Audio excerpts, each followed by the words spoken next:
We continue with our learning of the Kitzur, and today is class number 5. And we start from laws of Shmiras Loshon, and we're on page number 23. So we're going to do a little piece. So it says subject, sub-subject, inside Loshon Hora. Although most Jews are generally aware of the Torah prohibition against Loshon Hora, this devastating force has somehow glided through the centuries, disguised as a relatively harmless aspect of the human nature. So people, like, if you ask anybody, like, if they know about Loshon Hora, everybody would say, of course I know, and they would make it seem like a joke, right? So not taking it seriously, which is a big mistake. But the toxicity of the Loshon Hora isn't hard to grasp.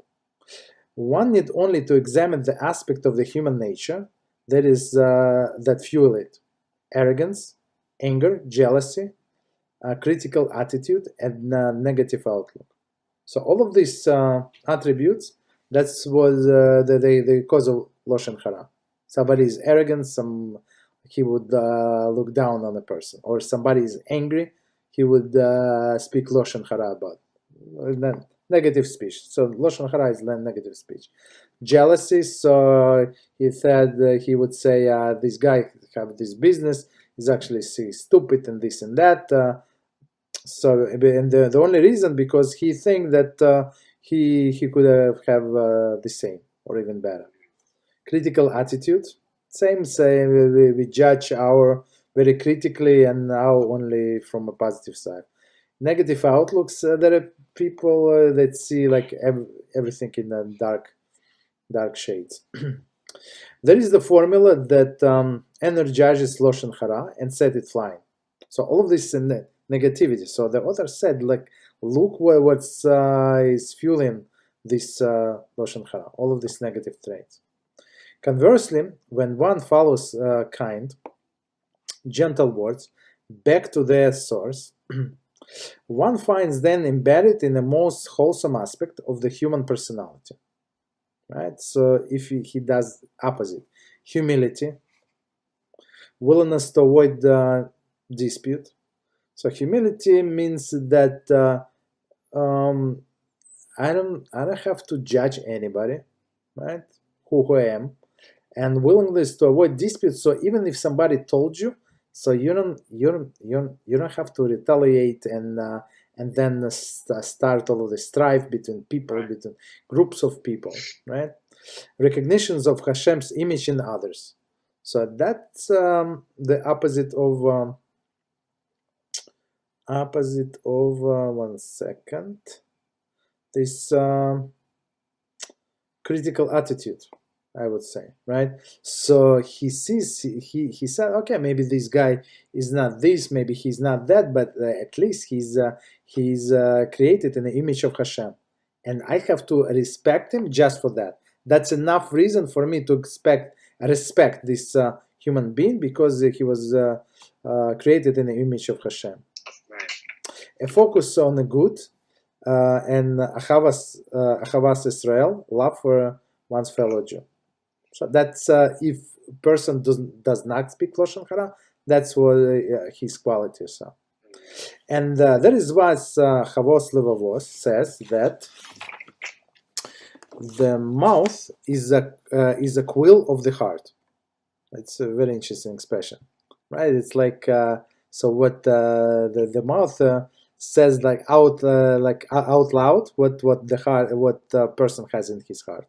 Right. The mouth expresses the context of the heart, right? Exactly. A mouth is that spews venom. Mm-hmm. Can only be the outlet of the heart that produces it. So if somebody said something out loud, and he would say, no, I didn't mean it, this and that, it's not true. It's absolutely not true. That was in his heart. You understand? So maybe even if he made it seem like, oh, I didn't mean it like that. It really, like, he meant it.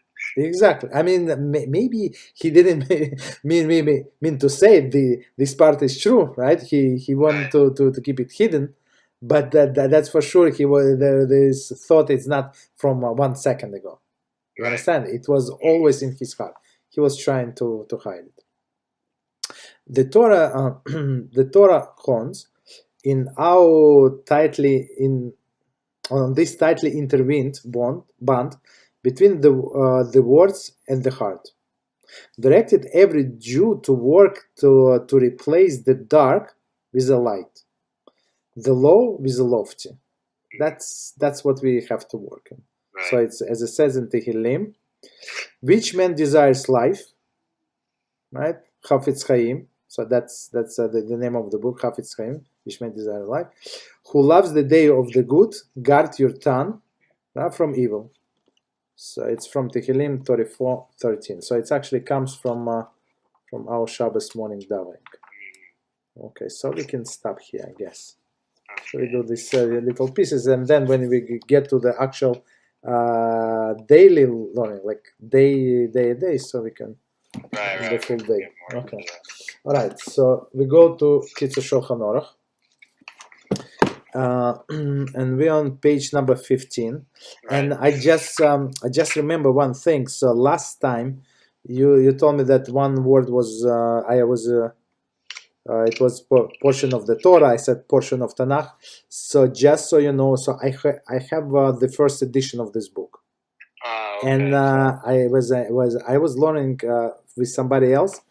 So that person pointed out, so there are a few like typos in my in my edition. It's my edition from I don't know 12 15 years ago. I don't know, like very old. So okay. So if you hear any incorrect things, so you let me know, and I'm going to like fix in the book. So I don't want to buy the new set because of this. No. Okay. I mean, most of it was pretty accurate. So. Okay. So all right. So continue on page 15, and the same set of laws of morning Netilat Yadayim. So when we wash the hands as soon as we wake up. Okay. So CF number 4. One must wash his hands in such manner that the water falls into utensil. There is basin. Okay, let's see number 16. And not on the floor of the house. In the earlier times, it was common to have earth floors, and all the used water was poured out onto the floor. I'm not sure why. Like for me, it would look muddy. Not look, but even feel muddy, right? But that's what they're doing. Earthly floors, they would spill the water there. Okay, but not this water. Not this water from Netilat Yadayim. So what water? It would be like what kind of water they would spill out onto the floor? Like if they, for example, if they wash vegetables, if they wash meat. Like that. Yeah. So I mean, if they wash their face, right? So let me ask that: do we always use a vessel for washing, besides the morning and like going into the shul? Like, let's say we're coming out of a bathroom, like at work. Yes. You always have to use a vessel? For that, it's not. We didn't get to it yet. It's not necessarily, but it's very preferable. I mean, if there is no way for you to store this vessel anywhere, right? That's a different. If it was my business, I could do it. But if I work for somebody, just be, I don't know, like where I could just leave a vessel in my bag or something. That's exactly what I was doing in my office. Really? Yes. You kept the vessel on you? Yes. Yeah. I mean, in my desk, I had a desk, so okay. I leave it on my desk. That's it. Yeah, I don't know. I work at a pawn shop. We don't really have desks. Okay, so you don't. But you can wash a cup. Like a plastic cup? Yes, you can wash. Yeah, you can use a plastic cup. There is no problem. But yes. But now when you say into utensil, so we're talking about basin. Right. So it's a little different. Yeah. I know it is. I have a bit. Yeah, exactly. We learn here that it should not be done with the water in the morning Netilat Yadayim, since it carries the harmful ruach ra. So ruach ra, it's a bad spirit, right? as we discussed last time. Rather, it should be poured into a vessel and then taken out of the house and discarded. When washing into the sink, one can wash in the usual manner, since the water is drains away, so which is no problem. For example, if you wash in a bathroom, so in your home, you have this cup in your restroom, so you can wash there, and there is no problem. Okay. Continue with Kitzur. It is forbidden to benefit from the water used for washing. Commentary, for example, feed the animals or wash the floors. Okay. So basically, it's so harmful. This water is so harmful. You have to destroy it. Get rid of it at least. Flush it down the toilet. Yeah. Or as they say, or even pouring into the sink, but not do not use for anything else. Especially in the olden days when all of the water they were getting from a well, and I don't know how far this the well was. It's a big deal to get water. Right. So they would try to preserve and reuse water as much as possible. Okay. For a Ruach Ra spirit of impurity, rest upon these waters. For this reason, when discussing discarding the waters, one should pour it out in a place when people do not walk. So it's so harmful, so they have to even care about other people. That's scary stuff. So 18 commentary. So that the Ruach Ra does not harm the passersby. Okay, Mishnah Brura. So that's how harmful it is, right? Okay. So and especially in olden days, maybe people even walking barefoot. That's also an issue. Right. Yeah. So now see if number 5. Prior to washing one's hands in the morning, one should refrain from touching any orifice of the body, meaning like openings of the body. Right? One should not touch his mouth, his nostrils, his eyes. Okay, commentary. If possible, one should refrain from touching even the outside of the eyes when eyelids are closed. That's how harmful is it. You understand? So it's even the close, nor his ears, nor his rectum, nor should he touch food. Okay, and commentary. So until you wash your hands, you shouldn't touch anything. Yes. That's very important. As soon as you wake up, you say Modani, and you wash your hands. What if at all with your hand? What if your eyes really itching? Like, can you use the back of your hand or the back of your hand? Yes, there is no problem. Yeah. So we're talking about, as we said last time, so the fingers. So the fingers itself. Right? Yes, okay. the fingers, meaning between the nail and right. The finger itself. Okay. So the back of your hand, as you just said, so there is no problem. Okay. So, and 20 says food that was touched should be rinsed off 3 times, and then it can be used. Okay. So of course, rinse off 3 times. We're talking about spiritual washing. It's not right. It was dirty, right? Continue. Nor the puncture wound from the bloodletting. So basically, it's also in some or somebody had a cut, right? Paper cut or right, other wounds. So do not touch with these hands, because the Ruach Ra that rests on the hands before washing them can cause harm to these things. Right, so commentators say there is the area of the body or the foot. So that's how harmful is it. Okay. So many people do not know it. They take it lightly. So because we need to learn. It's interesting because in modern medicine they say if you have a wound you should sterilize your hands anyway. And now they're saying in the morning kind of the same thing sterilize your hands. For spiritual reasons, but still wash your hands before you have touch your wound or whatever, yes. Especially food, So it's interesting. Yes. Okay. See if number 6. It is proper to do scrupulous when washing morning Netilat Yadayim with regard to the laws pertaining to the utensil that is used. Commentary: there is that one use a utensil, and that the utensil be without cracks and holes. Okay, so whole it's like respect for a mitzvah also. Right. Okay, with regard to the laws pertaining to utensil, it is used. Continue. With regard to the amount and type of the water. So amount, we say Orifice. Orifice, Mishnah Brura, so between 2.9 and 5.1 ounces. So it's 86 grams or 115 grams. So it's this Orifice is a measurement of the liquids, and we're going to discuss it in our other studying when we're going to study about Kiddush on Friday night. No, not even Friday, Shabbos morning also. So that's when we're going to come into play. Okay, so it's like minimum of like halachic amount of the liquids. Right. This reveals.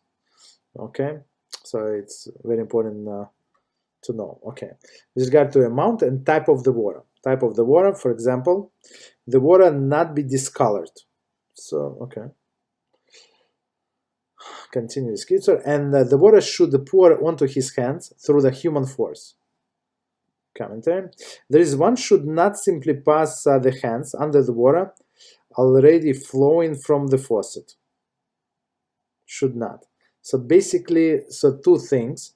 You have to do it from utensil, Right. and you have to do it through your human force. Right. So in some sense, when you open your faucet, right? So it's through the human force, but it's not from utensil. So these pipes in your house are not utensils. So this. So it's like you have to make your own effort to wash your hands, not like just kind of go through the sink. So only in this case, with the bread also, right? So only in this case this impurity can be removed. Okay. Of course, it has nothing to do with cleanliness. It's not. Okay. Similar to the laws of Netilat Yadayim for meal, exactly. Right? As we're going to see Siman for it. That meal meaning before eating bread. However, in the present circumstances, when he does not have proper conditions available to him, like he's outside, he's, I don't know, not sleeping, like he's camping, right? And he wishes to pray, he may wash his hands with water from any utensil. From any utensil.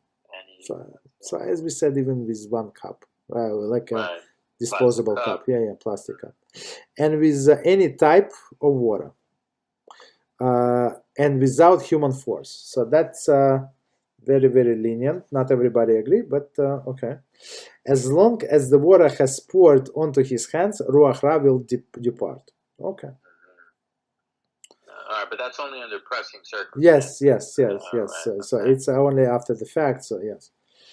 And he may still recite the blessing, Al Netilat Yadayim. So even though it's not according to all of the halachas, but it's one of the blessings that we say in the morning. Regarding so the blessing you say in the morning, right, of Netilat Yadayim, and then you say it before praying?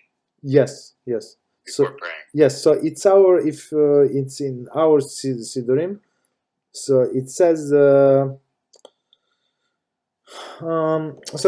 we don't go by exactly by the Shulchan Aruch. So in Shulchan Aruch you say that it says actually very clearly that you wash your hands, you say the blessing. You sit on your bed, you say another blessing. You stand up, you say the night. You put your shirt, your shoes, you say another blessing. But here, that's what it says in the original Shulchan? Yes. You have to say a blessing every time you do? Wow. Yes. It's very clear, spelled very clear. But today's custom, when I say today, I'm not sure. I don't want to lie. I'm not sure when it started the custom. So basically, we say all of this blessing when you properly dressed, and I understand where they're coming from. So sometimes person is not dressed. When you wash your Netilat Yadayim, you don't have your kippah on, you don't have this. Your mouth is not exactly clean. So you need to go to the bathroom and you need to brush your teeth. Okay, so it's not the proper time. So we go by opinion when you're completely dressed. right? You're clean and groomed and everything. So now you can say all of the blessings with the proper kavanah. So pretty much once you, so you're not really thinking about, oh, I got to brush my teeth, yes, I got to do this. It's like all your focus is after you're good and ready to That's go. it. You can say all the blessings. Yes. With Yadayim, Asher Yatzar. Yes. And all of the other morning blessings. So what I do is basically, so I get up in the morning, I wash my hands, I go to the bathroom, I, do what I have to do, wash my hands again, brush my teeth, jump in the shower, get dressed. Yes. Come out, and then I could say all my blessings. Yes. After you dress, after you put your shoes on, you have to wash it again. Wash the hands. Yeah. Yes. Well, I put my shoes on after I. Okay. All right. Yeah. Yes. So But let's say, do I have to say Netilas Yadayim? So so let's say I say all my blessings, and then I do my prayer, and then I'm ready. Because sometimes in the morning I don't always go to a minyan, So yes. Like when I'm at my grandma's. Yes. So if I do the morning blessings after I come out of the shower and I pray and everything, all the way through my Amidah. Yes. Then I put on my shoes and I'm ready to go to work. Do I wash my hands and say Netilas Yadayim blessing? No. Just wash your hands, right? No. I'm sorry. I apologize. So it's let's do a little step back. So it's actually proper to pray in your shoes. Oh, okay. So when with your shoes. Yes. So when you pray, you standing in front of the kings of the kings. Right. So if president of mayor of the city is going to come to visit you, you're not going to meet him in your slippers exactly. So that's exactly the situation here. That's why I said so. It's proper to be completely dressed as you are meeting the because not even as, if you're in your own house. It doesn't make any difference. You're talking to the king of the kings in your own house. So he's coming to you. It's even more respect. No, you're not coming to him. No, I just, I got you. So so it doesn't matter. So this this respect to your talking to the king of the kings should be everywhere. It doesn't matter where you are. So Okay. All right. So that's why I said. So the last thing, for example, what I do. So I said all of the blessings and all of this carbonas. I said at home before I go to shul. So you follow Sephardi? No. No. It's one of the carbonas. It's actually it's not Sephardi, it's not Ashkenazi. It's a Jewish custom. No, I know, but I know more Sephardis stick to carbonas. No. It's actually look if you. I don't want to how to say it. So it's everything in the right time. If you have enough time, so it's very important to say carbonos. It's so important. So if you say about this, what is it? This ketoris, which is frankincense, right? So it says if you say it every day, so your day will be blessed. If you say this carbonos, so basically today we don't have a Beis Hamikdash, right?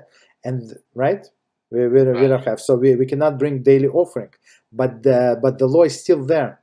Just because we don't have Beis Hamikdash, nobody ever canceled the law. We just anosim. We don't have a way to bring these carbonos. So our sages say, so what we can do, and it says in this carbonos part. So we instead of the cows, we ask HaShem to accept the prayer of our lips. So we say the order of carbonos, all of these ingredients and this and that, what is qualified, what is disqualified, and stuff like that. And by this, it's counted in Shemaim, in heaven, as you brought carbonos. Even though you're not a Kohen, you're not a Leib, you're not this, you're not that, and you didn't spend $3,000-$5,000 for a cow, it is considered there as you brought carbonos. But so you do carbonos at home. Of course, yes. So whatever they do in shul, it's not exactly proper, to say the least. But they expect you to do at home. I mean, you want to do it, you do it. But it's very, very important to say it, but very important, but not inexpensive your prayer. So, for example, I give you an example. So if you say, I have in the morning, you have a schedule that you have only 40 minutes. Okay, before you have to go to work. Let's say, right? Let's say. So if you put yourself this time limit, I have only 40 minutes. You physically cannot do karbonos. Physically. So you do only morning blessing, you do psuki de zimra, you do Shema, you say Shmona Esra, whatever you have time to say, and that's it. So this karbonos, with morning blessing karbonos, take me 30 minutes. 30 minutes. Just to get through karbonos. Just and morning blessings. What time do you get up to do this? I get up usually at 4:30. And what time do you start doing your morning blessings? So around 5. Around 5. So I mean, when I say 4:30, that's what my alarm starts. Yeah. So but by 5, I'm ready to say start karbonos. So you wait to put on your tefillin when you get to the shul? Yes, yeah. That's for sure in the shul. Yes, that's okay. Yeah. So what time does shachar start for you usually? So for example, tomorrow it's 6:25. But I need to time to get there, and I need time to start because they pray very fast. Of course, nobody can keep up with that, so I need to start earlier. Right. So I need the Zimmer takes a while too. Like Sukkot the Zimmer is not short.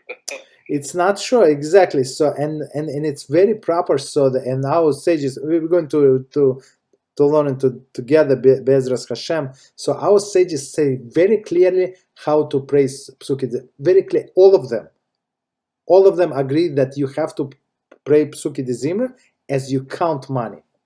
Right. And everybody very careful with counting money, right? Just making sure that the guy pay your whatever he was supposed to pay you, right? So that's exactly this is. So when people fly in this Psuki de Zimra in 5 minutes, so it's not proper. So I don't even know how they can do it. No, it's not. It's. I was at shul this past Shabbat. I got invited for a Shabbaton. Mm-hmm. I went to the shul, and I kid you not, they went through Amidal in a minute. Yeah, it's possible. Just how are they even reading it? I don't understand how they could possibly. No, it's not. You see, as Rabbi Mizrachi, Rabbi Reuven said many times, it's like robots that keep Shabbos. That's it. Period. So they don't even pay attention. So it's very unfortunate, and that's why you need to listen to the lecture, Rabbi Mizrachi, Rabbi Reuven, daily, so you would not be as stale as these people. Unfortunately, I feel very bad for them. Me personally, I feel very bad, and how they suffer every second. For me, I'm every second in a shul. I'm under pressure to be a little on time with them. So me personally, I need 45 minutes head start to start Shmona Esrei together. So basically, just we're not going to get to it in the next few months, but just so you know, so the most important part is to start Shmona Esrei with the tzibur, with the congregation. That's it. That Rabbi Yaron told me that. Okay, so all other things. So I mean, if I can get up 20 minutes, 30 minutes earlier, and I can do all of these karbonos, and I can come to shul 15 minutes earlier and start my psuki de zimra. So, okay, that's, you see, if you can do things by yourself, so there is no reason to complain. There is no reason to get upset. You just do your thing, and you know whether you have to No, I don't get upset with anybody else. I get upset when I already feel like my prayer's affected. So exactly.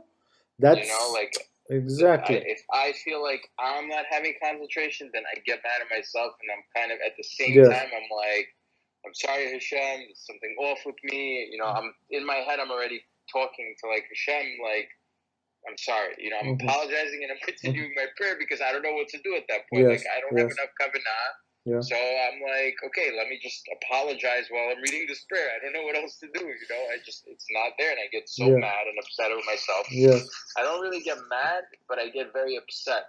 And when I get upset because Hashem's here and I'm not giving him the concentration that he deserves, so it upsets me, and I get scared at the same time, and I'm going to apologize while I'm reading this prayer. In my head, I'm apologizing to him, so it takes away more concentration. And I don't know what, I just don't know how to treat it, so I don't know. So my advice would be, so you just remember one thing, just like center your prayers so you can start Shmona Esrei together, or at least there are opinions, even if you don't start together with them, right? So don't skip stuff.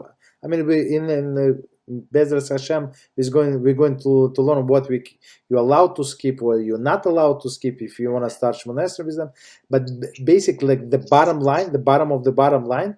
So you should make your goal, right? If you can say that. So most of your Shmona Esrei, you pray with the congregation. Most of it. You can even start earlier before them. That's sometimes, if I have time, that's what I do. Like, I don't know, 30 seconds, 1 minute, even 1 minute before. Right. They anyway, they're going to finish before me. That's not the question. That's not the. But at least majority of my Shmona Esrei will be with the tzibur. That's important. And all other things, me personally, I just don't pay attention. They can do whatever they want. I know that I'm talking to HaShem, and he does so much good to me every day, every second. So I would be embarrassed to pray even one or skip things, or do like say the words faster. It's not me. So I'm trying to ignore everything that what is going on. Right. That's my way. At least okay. All right. So let's continue Kitzur. So we said.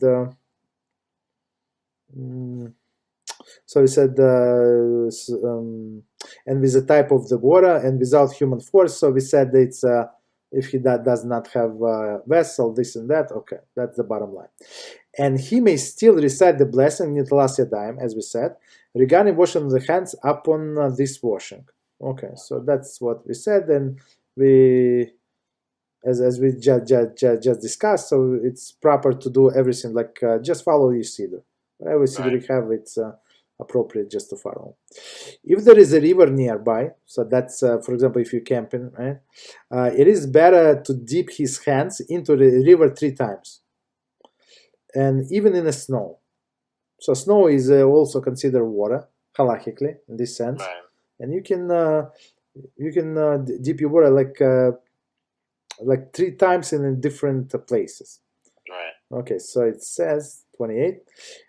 In this case, one should dip his hands into 3 different spots. So it's like you have when you pour from utensils. So it's like the 3 different streams of water. So here is also 3 different spots of the snow.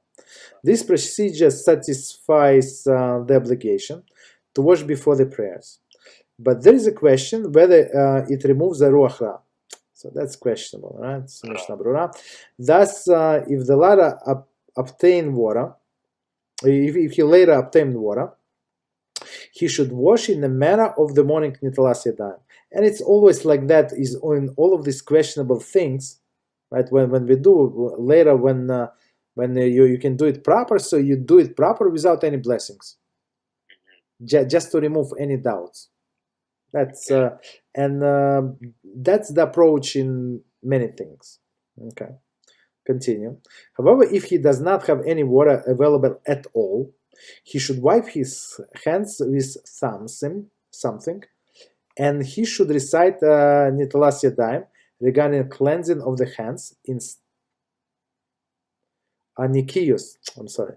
Al Nikiyus Yadayim. Nikiyus is cleanliness, right? Nikiyus. Regarding the cleanliness of the hands, instead of usual Al Netilat Yadayim. And they give an example of dry cloth. So why is dry cloth? Because it's also cleaned, right? So it's not as good, but as we said, after the fact. If this and this is sufficient with regard to requirements of the washing for prayers. So before the prayers we need to wash, but not sufficient for removing ruach ra. So wiping is good enough for prayers, but not to remove the ruach ra. Note number 30. The Chaim in Mishnah Brura points out that since the cleanliness of the hands is in a place of washing, of washing the hands with water, the entire hand must be cleaned. The entire hand, both front and back, preferably until the wrist, and at least until the knuckles. So why? What is it with this commentary? So we're going to say, for example, if he does not have enough water, or for example on Yom Kippur, when we're not allowed to wash, right? When we're not allowed to wash our body, so that's what we say. So Halachah is you wash until the first knuckle of your fingers, and it's a minimum requirement, and that's enough to remove the ruach ra. So on Yom Kippur we just wash up to the first knuckle. Yes. So basically, what I do on Yom Kippur, I pour in this cup. So I pour the minimum amount of water. So in the morning, so you would not do it as usual, right? So when you lift up the cup, you feel that it's very light, and then you remember that it's Yom Kippur and only until the knuckle and the minimum amount of water. Later, when the water is and suitable utensil become available to him, he should wash his hands again, this time in a proper manner, but he should not recite another blessing. So blessing is said only once. Okay. So we have time. Stop. Tell me. Yeah, go ahead. Okay. Number 7. It is written in Tehillim 103:1. Bless HaShem, O my soul, and let all of my innermost being bless His holy name. Okay, so let's see commentary 31. In the context of this halacha, the verse is understood as teaching that when the blessing HaShem, all of one's body must be in a fitting state to participate in the acts of blessing. That's exactly what we are talking about before. That he has to do with everything is clean, mouth and other things. Since the person must bless HaShem with participation of all of his inner organs, interesting, it is forbidden to recite any blessing until he has cleansed his inner organs of the excrement and urine. So it's not a good thing just because I have to go to the bathroom. No. It's actually halacha to go and to the bathroom before making all these blessings. In the morning when one arises, one usually must attend to his needs, defecate, or at least urinate. Therefore, he should not recite the blessing Al Netilat Yadayim at the time he washes his hands. So that's the explanation. Until after he cleansed himself. After relieving himself, he should wash his hands second time. Okay, so first, he washes while he's in a bed, so he does not say any blessings. Right? Then he takes this cup and go to pour out the water, and he goes to the bathroom. Right? That's the sequence of events. And then he recites the blessing Al Netilat Yadayim, but as we said, it's when he's 100% ready. Okay, so here's the thing, right? Like this was asked to me, like sometimes I'll be able to relieve myself, in the morning. Mm-hmm. Sometimes not. Sometimes I'm an evening guy. Everybody has their own schedule. I'm not young anymore. I can't I did read that it helps to get up and sit down and get up and sit down. Yes, yeah. That's a Shulchan Aruch. Yes. Is that something you do? No, no, I have exactly the same situation. So, but at least number one is enough. So if you don't have an urge, if you don't feel the need to go number two, that's okay also. Right. Okay. But like, it's you shouldn't force yourself. no, because no, no, it no. even God, says God in the forbid. Shulchan No, Aruch, no, no, like, no. don't force yourself. Right? Yes, So, yes, yes, yes. No, no, no, okay. force it. But number one for sure you can go. Okay. Number one. Yeah, that's no problem. Okay, so that's exactly what's same. And just since we're on this topic, I just want to add. So the same applies before praying. So Right. in the morning it's obvious, but when you pray at home or whatever in the minyan, Wash your make hands. sure that wash your hands. But even more important than this, make sure that you don't need to go to the bathroom. Right. Because I remember I was in yeshiva. I used to rush to go to the bathroom before our yes, minyan started. yes, yeah. That's a proper way. It's because if God forbid somebody prays and he has the urge to go to the bathroom, it says as they in the Shemaim they consider him as his sacrifice to the idol. No less, no more. Okay. So that's how serious it is. And I accept it upon myself. It's one of the things that I accepted. There is a custom to accept things on Rosh Hashanah, New Year's. Some things, and that's one of the things that I accepted upon myself, like I don't know, many years ago. 5 years, 4 years, I don't remember. So to make sure that I like explicitly go to the bathroom, I don't want it, just make sure, like do everything that depends on you. Right. I went to the bathroom before mincha. If it works, then it doesn't matter. But at least I know that I did my part. So they say if you're in the middle of Shmona Esrei and you have the urge, so it's a different story.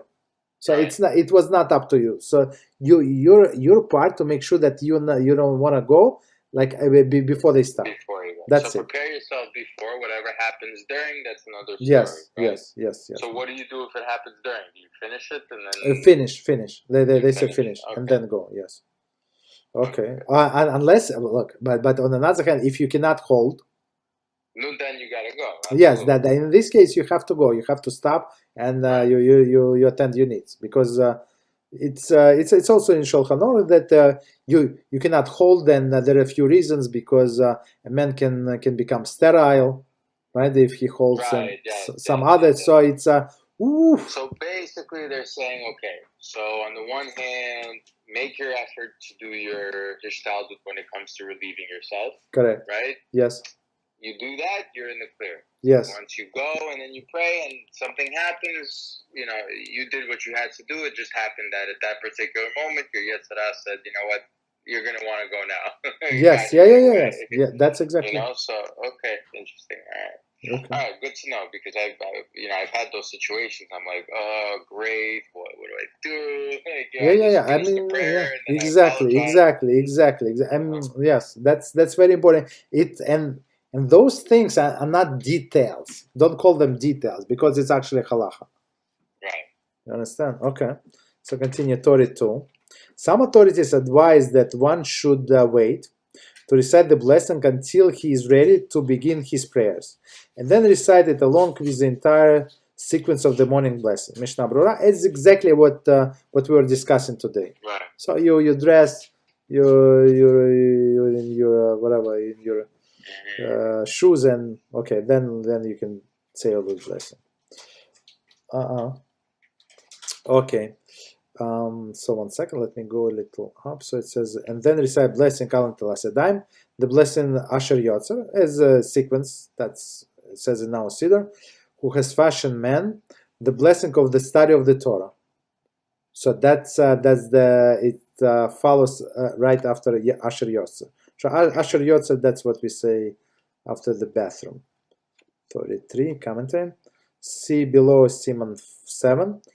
That laws pertaining to recitation of the blessing and study of the Torah. Okay, so we're going to get it. So basically, before we got to it, so you're not allowed to study Torah. Study means to say out loud, right? Not only thinking is not considered to be study in this context, but to say out loud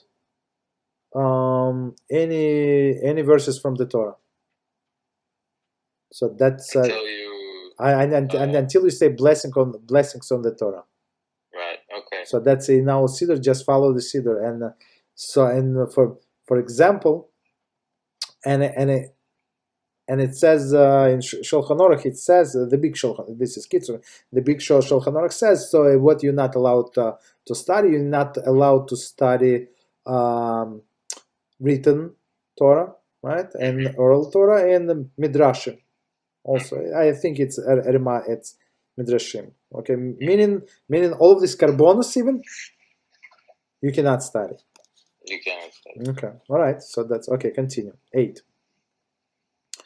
We have learned above in CF1 that the requirement to wash one's hands upon awakening was enacted in inauguration of the day service of HaShem, right? As a Kohen washes his hands prior to the service in the temple. This is the reason offered by Rashba. Response 1, okay. Rosh in another place, however, offer a different reason for the requirement. When a person sleeps, his hands move about and inevitably touch the parts of the body that is unclean. Okay, so unclean, and we say not only unclean, but the parts of the body that are usually covered. Mm-hmm. So, for example,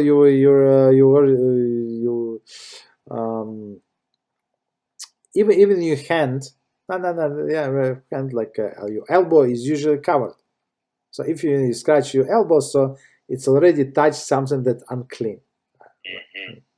In this view, the sages enacted the morning the Netilat Yadayim to ensure that one have the clean hands for prayer. So basically, we have two reasons. One is that you are ready for the service of HaShem, and second, your hands are not clean. The Halachah recognizes both the reasons of Rashba and that of Rosh. Thus, the blessing of Al Netilat Yadayim is cited only when both reasons for washing apply. 1 second, 34. So it says, Mishnah Brura, blessings are not recited in case of the doubtful obligation. So we're going to see what doubtful obligations are. So basically, just a little heads up. So all of these blessings are rabbinical, right? Well, 99% of the blessings are rabbinical.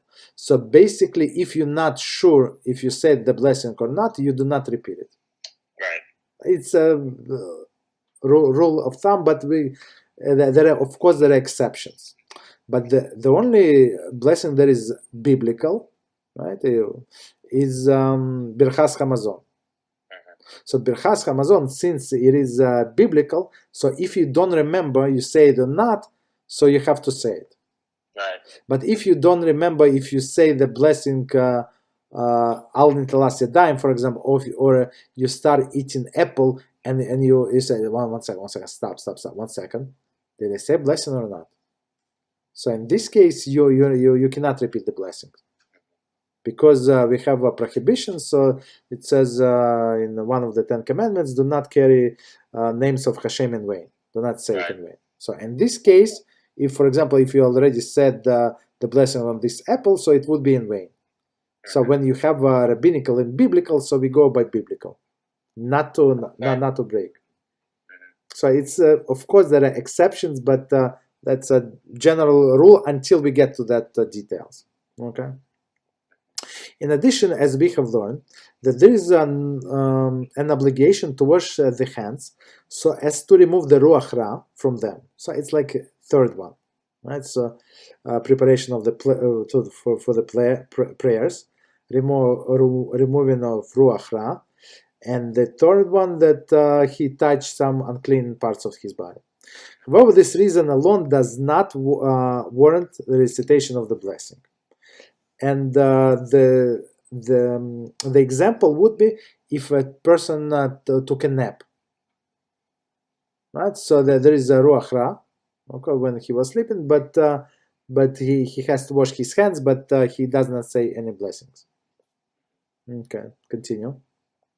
The CF discusses 4 situations in which one is required to wash his hands, but for the reason outlined above, does not recite the blessing Al Netilas Yadayim. So those are exceptional cases. Okay.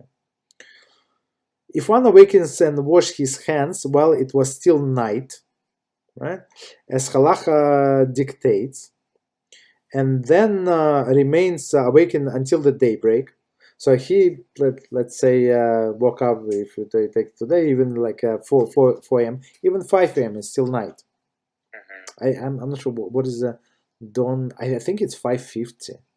That's what I think. Around 5:50. Okay, the dawn. So he woke up before the daybreak. Okay, and one more time. If one awakens and wash his hands while it was still night, so he woke up, let's say 5 a.m. Let's say he woke up at 4. Yeah, 4. Yeah. That's it. Okay, and that's Halachah dictates, as we say, right? And then remains awake until the daybreak, right? Commentary. Although both reasons of Rashba and Rosh are satisfied, meaning that he's ready for the service and he touched, most likely that he touched some usually covered part of the body, are satisfied by washing the middle. Are satisfied by washing the middle of the night, so he was obligated to. There are authorities who maintain that the Ruach Ra removed by the washing returns with the daybreak. So that's it. And one must therefore wash again to remove Ruach Ra. So there is also that opinion. So even though not everybody agree, but we're trying. So how do you know which opinion you go with? Okay, that was my next topic. Okay, so many times or sometimes, so you hear a lecture, not from Rabbi Reuven or Rabbi Mizrachi, not of them, but other people, other rabbis, and or even in shul or somebody, person tries to impress you, and this opinion and that opinion, and at the end of the day, so he gave you 7 different opinions, and all of them conflict with each other. And basically, at the end of the day, you ask yourself this question that you just asked me. So what opinion I should follow, right? So the practical thing, and that's what I do, I try to follow majority. I try to follow my majority, and if possible, do not contradict even minority opinion. So who's the majority, like there? Usually they say so. In this case, as we just said, so I'm talking about not 36. We say that Rashba and Rosh. So according to Rashba and Rosh, you can wash. You can say the blessing. Wash for sure. Everybody agree that you must wash, right? So the only disagreement, if you can if you can say the blessing, right? Why? Because according to this some opinion that Ruach Ra is going to return with the daybreak. So you basically have to ask yourself, do I say the blessing again if it's the Ruach Ra that I'm concerned about, right? So basically what you do, so the middle ground would be, I'm answering your question, the middle ground would be you wash again with after the daybreak, and you say the blessing. Okay, so you say the blessing twice. No, once. No, got it. You say only once. So when you woke up in the middle of the night, you wash your hands, but you do not say a blessing. You don't say the blessing. Okay. That's it. So if you went to the bathroom, you say Asher Yotze, you say other blessing, but until the daybreak, since it is a questionable, and some people say no, Ruach Ra will return, so you have to wash again. So basically, you don't say, and then you wash again, and you say the blessing, and it's going to be according to all opinions. Okay. Yeah, you understand? So I'm trying when along with other people, I'm trying to be as clear as possible what we should do. But basically, you read the commentary and you see that Rashba and Rosh are both going with washing your hands again. Yes. So that's how you go with. Okay, I'm going to go with Rashba and Rosh. Mm-hmm. Yes. Okay. But what if they said, like, okay, Rashba and Rosh say do this, and I don't know, like, let's say there was a commentary with, Rob Wasserman and Chofetz Chaim saying go the other way. Yes. You know, because sometimes I see like, oh, Rashi and this go with this, and Yes. then like, so at that point it doesn't matter who you go with, just pick one, right? Not really. So basically, most of the time, me personally, I go by the most stringent opinion. The most recent opinion? No, stringent. Oh, the more strict one. Okay. Yeah, the strict one. But all when you learn the details, why they said whatever they said, so many times there is no contradiction whatsoever. So other people were talking about special circumstances. Right.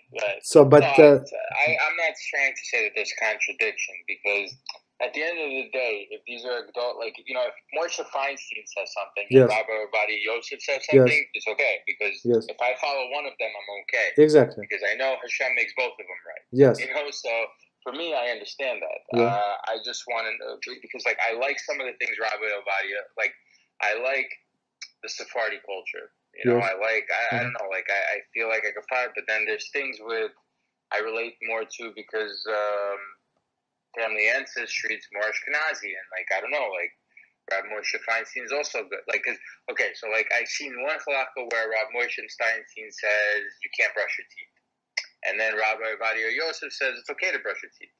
When on Shabbos? Okay. On Shabbos. No. One second. I think it's taken out of context. So it says when it says you're not allowed to brush your teeth, meaning with a toothpaste. With a toothpaste. Right. So no.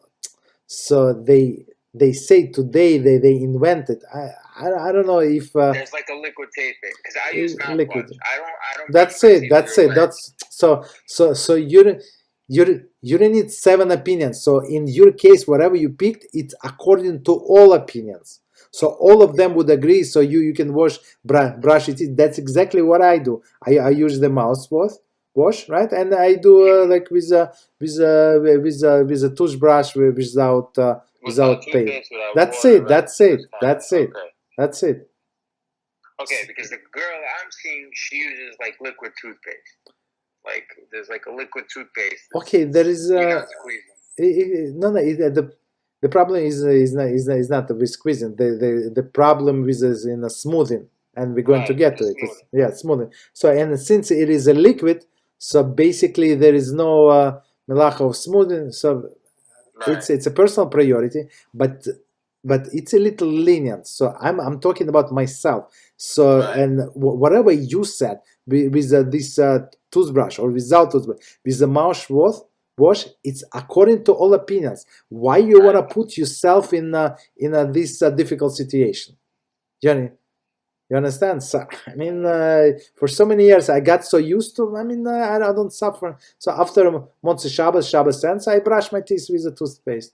Right. That's it. I mean, it's not such a big deal. So and many times there is a middle ground that everybody would agree.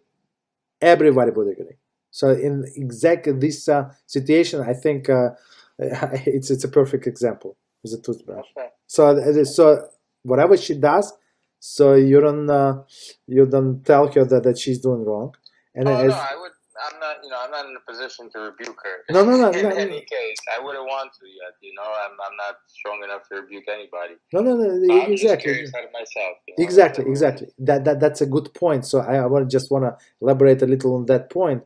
So it says that you can do stringency, right? Stringency, and Shulchan Aruch says, and Rabbi Ovadia also said many times. So the one who goes with stringency is going to be blessed. Okay. But this stringency you can apply only upon yourself.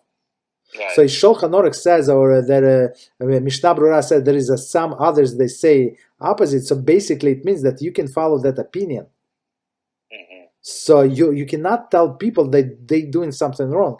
That's why when you ask me a question, I tell you what I'm doing. Right? I don't say that other opinions are wrong. I just say that I wanna be in a good terms with HaShem.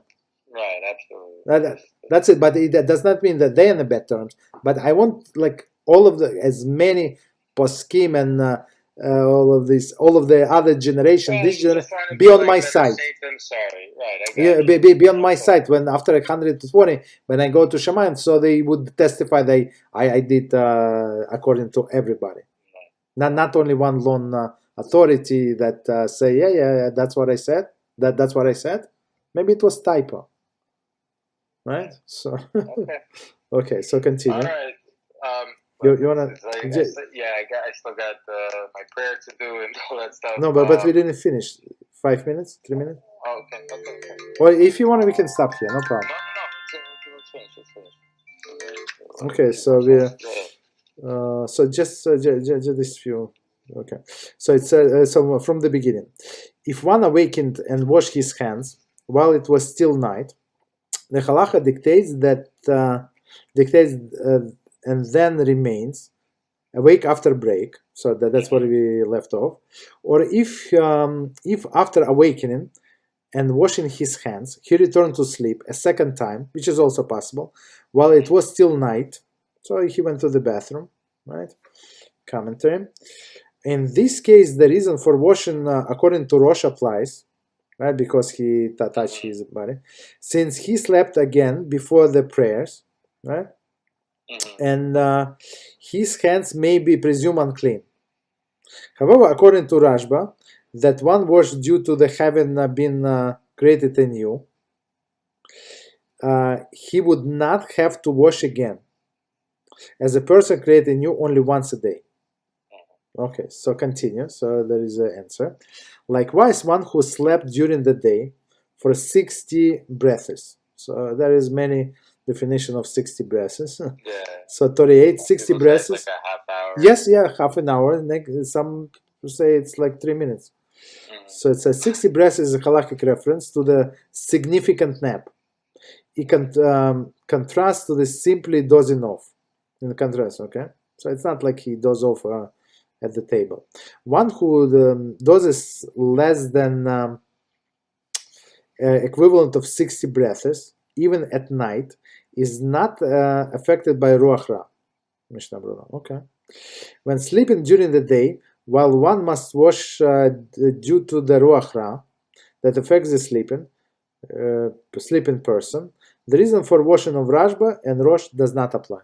So basically, the bottom line, what it says here, so if you took a nap during the day, you still have to wash, but for sure you don't say bracha, because it's only one of the three conditions. Okay. So 60 breaths, so continue with Shulchan Aruch, which is approximately half an hour. So we're going to see, okay. But half an hour, but others say it's 3 minutes, somebody said 1 hour, different opinions.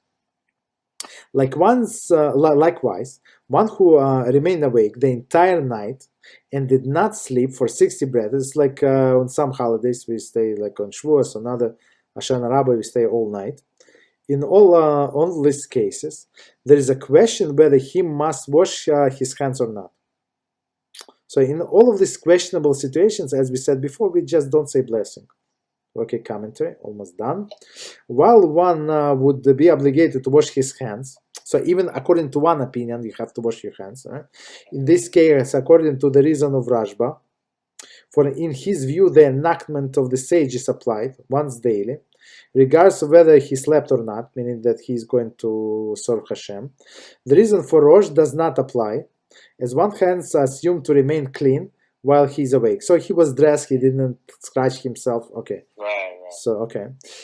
Therefore, he should wash his hands in a usual manner in the morning, Netilat Yadayim.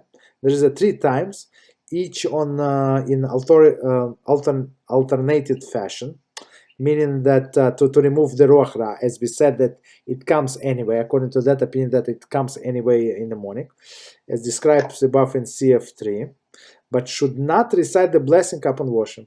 That's it. So we wash. So in all of these questionable situations, we wash, but do not say the blessing. Say the blessing. Okay. So mostly just, right, we say it in the morning. I mean, like, when we're all dressed and whatever, we say the blessing. Yes. Like, and then before eating, pretty much are the main things. Like, before eating bread. Yes. That's the only times we say, yes. At least more than once in one day. Yes. Yeah. Okay. Yes, All but right. yeah, but those are not connected. Right, they're not connected. I understand.